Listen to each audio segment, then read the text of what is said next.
with a verse. I'd like to start off with the Word of God.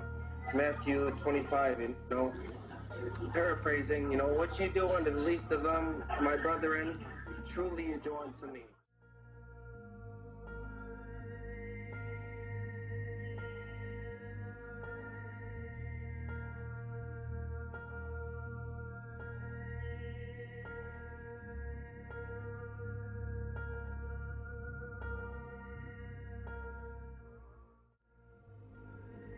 Say this, regrettably. Some of the Kurds I met were amazing people. I promise you, they will defend Christians to the death. But unfortunately, in many areas, they leave us out to dry. And again, I say this regrettably. Like I swear I love some of them as brothers, but some of them don't care a damn about us. We were left in villages. Now, mind you, the Kurds, they complain about not having weapons, right? They had the heavy weapons. They have the Dushka 50 cals, the dual 50 cal anti-aircraft systems, RPGs, stuff like this, right? They would literally leave us, and we hold out these two towns by ourselves. They left us on our own. We never left. When ISIS was coming to attack, the Christians, they never left. The Kurds left us. And not only did they leave us, they took the heavy weapons with them. They left us with literally man-served machine operating systems, PKC, you know what I'm saying? Just basic weapons that any Iraqi would have. They left us on our own. They claim to be the defenders of the Christians. Let me tell you something. They're not. You want to know who defends the Christians? Christ. Because without him, we're 100% screwed. Everyone left us. Everyone left us. The Iraqi army, especially the Kurds. Now, not all the Kurds, don't get me wrong. I mean, a lot of them are very defensive of us, but the leadership, I will say the Kurdish leadership, they left us. They abandoned us. And not only did they leave us, they took the heavy weapons with them. They left us to fight groups with mortar systems, 50 cal systems, everything you can imagine. They stole these from I used to work for a defense contractor. They have Abrams tanks. I mean, everything they stole from the Iraqi army is at their disposal. What did we have? PKCs, AK-47s. I mean, literally the most basic of weapons. Everyone abandoned us. When you leave, if you get permission from Daesh, ISIS, you have to sign a pass, and you got to label 3 family members on your pass to leave. Anything more than 6 days, they execute the 3 family members you've selected as your sponsors. There were several families that made it out because of God-fearing men and women who were willing to put their lives on the line, and they got them out of the city. They couldn't get far enough. When they tried to get past the Kurds sent them back to their death because they wouldn't let them escape. Why? I don't know. I can't tell you.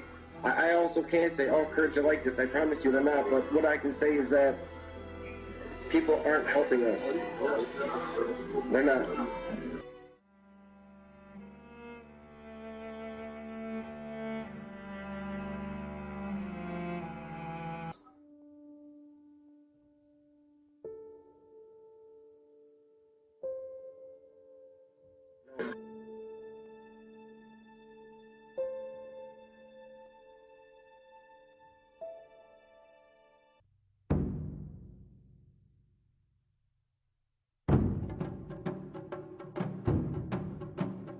Christians are not an offensive people. We are a defensive people. But I promise you, when we go on the defense, it's like putting a lion on a cat's, what's the word? A leash? A cat's leash. If you put a lion on a cat's leash, it will hold it back for a little. But when it releases, you will see the fury of this animal.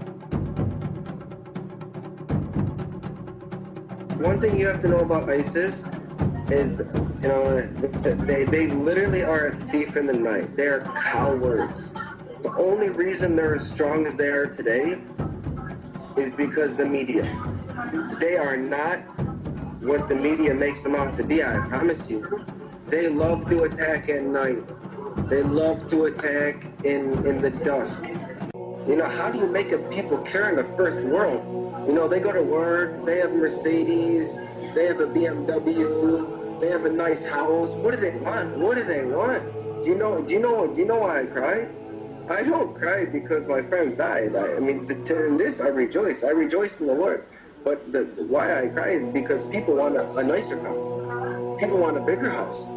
People want this and that. Like, they want everything that means nothing.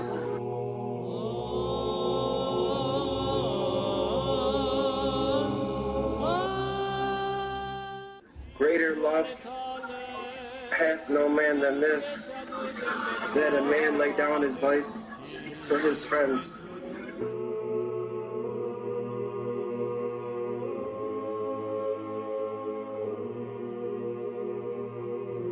I've sacrificed my family. I've sacrificed everything I love in this world. Do you know what it's like to make your mother cry? You know what I'm saying? Do you know what it's like 100% sincere and honest? Even at the cost of my life, the cost of my wife's, the cost of my family's, I will sacrifice everything in this world I love for what I believe. If someone is to hold a knife to my throat and say, deny Jesus or I will sacrifice your whole family, you know what I'll tell them? Peace be with them, because I know where they're going. So I'll tell you this, to pick up your cross and carry it is not easy. But I promise you, it is the most rewarding thing you will ever do in this life and the next. There's the world, you know? What is it, does it have to take for these to be your brothers and sisters and children and parents for you to give a damn? You know? Jesus cared about every one of you so much that he gave his life. And you can't even give your time. You can't donate a couple of dollars to help these people because you want a nicer car or a bigger house. And no one's asking you to give your life. All the world is asking, all the Christianity is asking you for is to give a damn.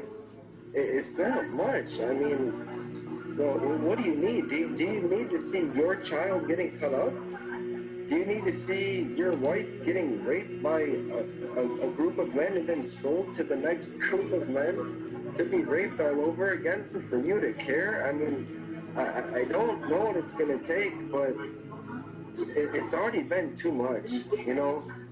We've already let it go too far. You know, there's an old quote that says, you know, what does it take for evil to prosper, you know? Good men to do nothing. And if we're not good men, then God damn us, because we truly deserve his damnation for not having enough heart to stand up to evil.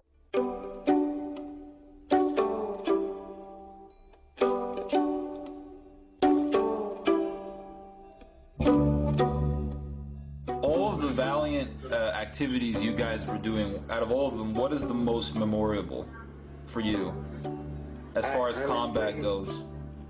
I would say ensuring that these church bells ring.